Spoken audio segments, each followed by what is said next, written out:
ప్రతి కుటుంబాలలో కూడా సంతోషం, ఆనందం ఎలా ఉంటుందో అలాగే శ్రమలు, బాధలు అనేవి కూడా ప్రతి ఒక్కరి జీవితంలో కూడా ఉంటాయి.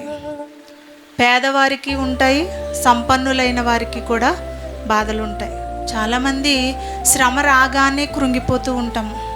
క్రైస్తవులుగా ఉన్న మనం అందరము కూడా ఇంటిలో ఏదైనా ఇబ్బందులు వచ్చినా, ఏదైనా ఒక కష్టం వచ్చినా వెంటనే మనం దేవుని నుండి తొలగిపోయే పరిస్థితులు మన కుటుంబాలలో కనిపిస్తూ ఉంటాయి. చాలామంది ధైర్యాన్ని కోల్పోతూ ఉంటారు శ్రమ వస్తే.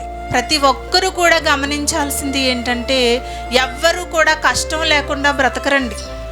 చచ్చిపోయేంత వరకు శ్రమలు అనేవి మన కుటుంబాలలో వస్తూనే ఉంటాయి. పరిశుద్ధ గ్రంథంలో దేవుడు చెబుతున్న మాట ఏంటంటే, శ్రమ దినాన ఒకవేళ నువ్వు కృంగిపోతే నువ్వెవరవట? చేత కాని వాడవు, నీకేమీ తెలియదు. అసలు తట్టుకోలేనంత కష్టం వచ్చినప్పుడు మనం ఆలోచిస్తాము, దేవుడు మాకేం చేశారు అని ఒక ప్రశ్న వేసుకుంటాం మనం. దేవుడు, ఆయనకు తెలియదా మనకి కష్టం వస్తున్నట్టు? మనకి బాధలు ఉన్నప్పుడు ఆయనకి తెలియదా? ఆయనకి ప్రతీదీ తెలుసు. మీకు కష్టం వచ్చిందని మీరు ఎందుకు బాధపడుతున్నారు? నేను ఉన్నాను కదమ్మా మిమ్మల్ని ఆదరించడానికి అని దేవుడు ఎంతో ధైర్యాన్ని మనిషికి ఇస్తున్నప్పటికీ కూడా మనుషులు ఆ మాటను పట్టించుకోవటం లేదు. నా దగ్గరికి వచ్చిన వారు, నన్ను నమ్ముకుని నా దగ్గరికి వచ్చిన వారికి ఒక శ్రమ వస్తుంది. ఆ శ్రమలో మీ భక్తి జీవితాన్ని నిలబెట్టుకుంటే అప్పుడు నేను మిమ్మల్ని కనికరిస్తాను. కానీ శ్రమ వచ్చినప్పుడు కృంగిపోతే నువ్వెవరవట? చేతకాని వాడవంటున్నారు దేవుడు. మనకెందుకు బాధ? మీకు శ్రమ వస్తే నేను ఎందుకు విడిచిపెట్టేస్తాను? నేను పట్టుకోనా మిమ్మల్ని? మీరు ఎందుకు అంత తొట్టిల్లిపోతున్నారు? నన్ను విడిచిపెట్టేసే అంత భక్తిహీనతలోకి ఎందుకు వెళ్ళిపోతున్నారు అని దేవుడు మనల్ని అడిగితే మన దగ్గర ఎలాంటి సమాధానం ఉండదండి. అసలు భక్తుల జీవితాల్ని దేవుడు మన కళ్ళ ముందు పెట్టారు అంటే అలా వారిని మాదిరికరంగా తీసుకుని కదా మనం బ్రతకాలి. ఈ మాదిరికరమైన జీవితాన్ని మనం వదిలిపెట్టేసి మనం ఎలా ఉంటాం? మనుష్యుల్ని ఆధారం చేసుకుంటాం. లోకాన్ని మనం ఎక్కువగా చూస్తూ ఉంటాం.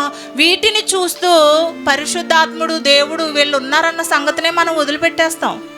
మనుషుల్ని ఆధారం చేసుకుంటే మనకి ఎలాంటి ప్రయోజనం ఉండదండి. మన శ్రమలో ఎవరిని వెతుక్కుంటాం? ఓదార్పు కోసం. ఎవరైనా నా మాటలు వింటే బాగుందును, నా కష్టాన్ని అర్థం చేసుకుంటే బాగుందును మనం చెప్పగలం అంతే. వారు వినగలరు అంతే. అంతకు మించి ఏమైనా చేయగలరండి? ఏమన్నా చేయగలరా? అయ్యో పాపం అంటారు. యేసుక్రీస్తు వారు ఆదరణకర్తని తీసుకున్నారు కాబట్టే, ఆత్మ బలముతో వెళ్ళారు కాబట్టే దుష్టుని ఎదిరించగలిగారు. ఈరోజు దుష్టాత్మను ఎదిరించడానికి పరిశుద్ధాత్ముడే మనలో ఉండి పోరాడతాను అంటే ఆయన ఒక మూలను కూర్చోబెట్టి మన పనులు మనం చేసుకుంటున్నామండి.